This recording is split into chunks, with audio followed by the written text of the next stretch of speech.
Yo, c'est Haru. Vous savez, depuis que j'ai commencé les mangas Sky, il y a un truc que j'ai remarqué. Je vous ai parlé de quelques-uns de mes mangas préférés, d'animés qui m'ont ému aux larmes, d'autres qui m'ont donné des crises de fou rire, et même de mangas que je pouvais qualifier de chefs-d'œuvre. Mais parmi tout ceci, il n'y en a aucun dont le premier terme que j'utiliserai pour le qualifier est beau. Et je parle du beau avec un grand B, ce genre de série qui t'emmène plus loin que les histoires qu'elle te raconte. C'est pour cela qu'aujourd'hui, j'aimerais faire une vidéo un peu spéciale sur un animé tout aussi spécial qui mérite d'être qualifié ainsi. Alors détendez-vous et oubliez vos soucis, car aujourd'hui, on parle d'El Grise.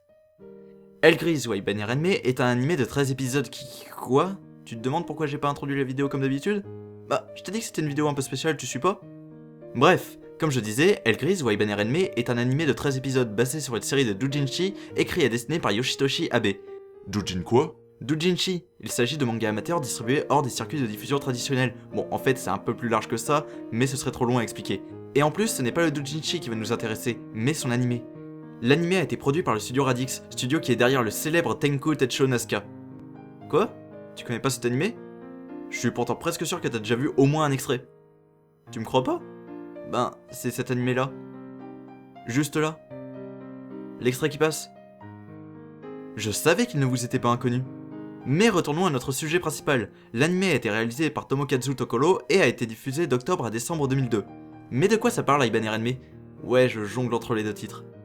L'anime nous plonge dans un univers où vivent des Aibanais, des personnes qui voient le jour en sortant de cocon, et ce à n'importe quel âge, qui ont perdu tout souvenir de leur vie antérieure et qui se retrouvent dotés d'ailes grises.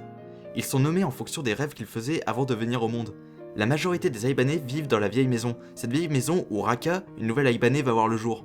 N'ayant comme tous ses camarades aucun souvenir de son passé, elle va devoir apprendre à vivre dans ce monde inconnu entouré d'un grand mur, et où la mystérieuse organisation Aibaner Renme dirige l'ensemble des Aibanais. Œuvre assez atypique, je vous l'accorde, et c'est peu dire étant donné qu'El Grise se différencie de beaucoup d'autres animés sur de nombreux points. Je vais d'abord m'arrêter sur la première chose qui a dû vous interpeller, le character design, qui est assez particulier et qui devrait sans doute vous rappeler quelque chose, étant donné que Yoshitoshi Abe, en plus d'être le créateur original, d'avoir designé les personnages et d'être un illustrateur de génie qui me scie de par ses talents, est également le character designer du relativement connu Serial Experiments Lane et des malheureusement moins connus NHK ni Yokuso et Technolize pour ne citer que, des animés que je vous conseille vivement de regarder. Je dois vous avouer que j'aime énormément le style d'Abe, car en plus d'être facilement reconnaissable, il est suffisamment différent de ce qui se fait de traditionnel pour être ne serait-ce qu'intrigant. Et si son trait vous dérange, cherchez quelques-unes des illustrations qu'il a fait sur le net, cela devrait vous faire changer d'avis. En tout cas, ce style hors du commun n'est pas ce qui va vous donner envie d'arrêter la série, au contraire, car vous vous y habituerez très vite en rentrant dans l'univers. Cet univers qui est le principal attrait d'Aibaner Renme, de par tous les mystères qui l'entourent. El Grise se passe dans un monde où les Aibanais vivent aux côtés d'humains sans savoir qui ils sont, ce qu'est vraiment ce monde et ce qui se cache derrière ce mur gigantesque qui les entoure. On le découvrira à travers les yeux de Raka, une nouvelle Aibanais qui va se poser toutes les questions qu'elle est en droit de se poser. Que sont les Aibanais? Comment est-elle arrivée dans ce monde? Que sont devenus ceux qu'elle a connus? Que signifie le rêve qu'elle a fait avant de sortir du cocon? Pourquoi ce monde est-il fait pour les Aibanais? Qu'est-ce que vraiment la Aibaner Renme? Et qu'est-ce qu'est vraiment ce mur qui les entoure? Qu'y a-t-il au-delà? Bien sûr, toutes ces questions n'auront jamais le droit à leur réponse. Je suis tout ce qu'il y a de plus sérieux, vous aurez plus de chances de comprendre quelques grands mystères de notre monde du style quel sens de la vie, Dieu existe-t-il vraiment ou comment des gens peuvent-ils prendre BHL au sérieux, que d'avoir des explications concrètes de la part de l'animé. Décevant? Non. Car au fond, ce n'est pas les réponses qui vont nous intéresser, mais le voyage que l'on va faire aux côtés de Raka qui s'interroge elle-même sur tout cela. Car El Grise est un animé à ambiance, l'animé dégage cette atmosphère si particulière qui nous fait plonger dans ce monde, et elle se caractérise sur de nombreux points. Déjà au niveau de la forme, avec un graphisme qui, comme vous avez dû le remarquer, est magnifique, ayant son propre style, mais aussi au niveau des musiques. L'OST d'El Grise fait partie de mes OST préférés. Lors du dernier Manga Sky, je vous avais dit que sur tous les animés que j'ai pu voir, peu d'entre eux avaient des OST qui avaient réussi à me marquer, et qu'il fallait que je trouve les musiques exceptionnelles pour m'en rappeler par la suite. Eh bien, El Grise fait partie de ces animés. Nombreux sont des passages dans l'animé où des scènes qui peuvent sembler banales sont sublimées de par ses musiques très souvent douces et apaisantes. Je tiens donc à féliciter Ko Otani pour ses compositions que je n'hésiterai pas à qualifier de merveilleuses. Mais l'ambiance d'El Grise ne repose pas uniquement sur sa forme, car une chose qui va vous frapper dans l'animé, c'est le manque d'action. La moitié de l'animé se concentrera sur la vie de tous les jours des personnages. On va suivre le quotidien des Aibanais dans la vieille maison et à leur travail, en découvrant leurs relations avec les humains de ce monde où personne n'est mauvais. Étant donné que, même si les Aibanais sont soumis à certaines règles un peu sectaires, comme ne pouvoir utiliser que ce qui a déjà servi aux humains, personne ne va se soulever contre ce mode de vie qui satisfait tout le monde. Aucun humain ne va jamais les dénigrer, c'est même le contraire.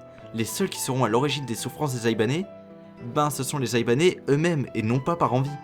Cependant, même si Hellgrease arrive à se différencier d'un grand nombre d'animés, l'histoire est malgré tout assez simple.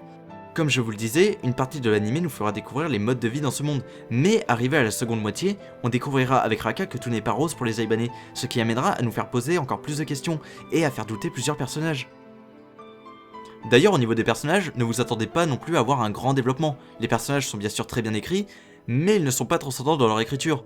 En fait, il n'y a que 2 personnages qui soient vraiment développés, Raka et Reiki, qui sera son principal soutien une fois arrivé dans ce monde. À côté d'elle, les autres feront assez pâle figure, cependant ils arrivent à se montrer soit attachants, soit intrigants.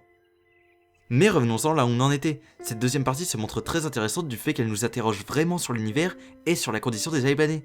Parce que même si l'anime ne répond pas aux questions qu'il va soulever, il laisse plusieurs indices ça et là pour nous permettre de faire nos propres hypothèses. L'anime fait par ailleurs pas mal de symboliques assez évidentes pour nous aiguiller. L'une des plus présentes est celle des oiseaux. Les ailes des Aibanais sont la première évidence à cette symbolique, mais il y en a plein d'autres, que ce soit le fait que les Aibanais naissent dans des œufs, les corbeaux qui sont l'un des plus grands mystères de l'anime, ou tout simplement l'envol. On peut en voir d'autres dispersés un peu partout dans l'anime, par exemple, la pousse des ailes qui fait de Raka une Aibanais a une certaine symbolique de naissance, comme la venue au monde d'un enfant qui est faite dans la douleur. Elle est assez violente la pousse de leurs ailes. Tiens Rock, question que je me suis toujours posée, comment ça se fait que t'aies des ailes? D'ailleurs, j'aimerais m'arrêter sur cette scène en particulier, car point que je n'ai pas mentionné au sujet d'Hellgrease, c'est qu'il a eu le droit à sa VF. Je ne vais pas la critiquer étant donné qu'elle a ses qualités et ses défauts, je vous avouerai juste avoir préféré la version originale, mais il y a quelque chose qui a retenu mon attention. Dans la VF, c'est Patricia Legrand qui double Raka, et pour moi comme beaucoup d'autres, Patricia Legrand, c'est la voix de Sakura Kinomoto de Cardcaptor Sakura, et de personne d'autre. On ne peut donc pas s'empêcher de penser à Sakura en écoutant sa voix. Et c'est là qu'arrive la scène de la pousse des ailes. J'ai mal. Oh.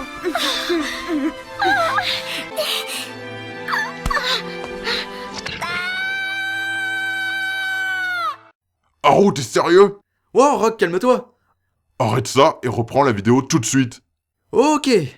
Niveau symbolisme, on peut aussi voir un petit côté religieux avec les auréoles, les musiques et j'en passe. Bref, à partir de tout cela, on peut imaginer toutes sortes de théories sur l'univers qui nous feront nous interroger sur ce qu'il est vraiment et ce que sont les personnages. Les Aibanais sont-elles mortes? Ou en train de mourir? Est-ce le paradis? Le purgatoire? C'est possible en sachant qu'elles ont eu une vie antérieure? Ou peut-être sont-elles des élus? Et les oiseaux? Ce sont des Aibanais? C'est pour ça qu'ils reviennent toujours à l'intérieur du mur alors qu'ils peuvent aller au-delà? Ou ce sont des humains? Les théories ne manquent pas et se multiplient toujours. Mais peut-être que tout cela c'est fait pour nous induire en erreur. Peut-être même qu'Abe n'a pas les réponses aux questions que l'on se pose, et veut juste laisser chacun prendre l'animé de la façon dont il veut le voir, et interpréter à sa manière. C'est un peu pour ça que je pense qu'Hellgrease n'est pas une œuvre qu'il faut analyser, mais qu'il faut vivre à travers les ressentis qu'il nous offre. Chacun peut le voir à sa manière, et un ressenti peut changer d'un visionnage à un autre.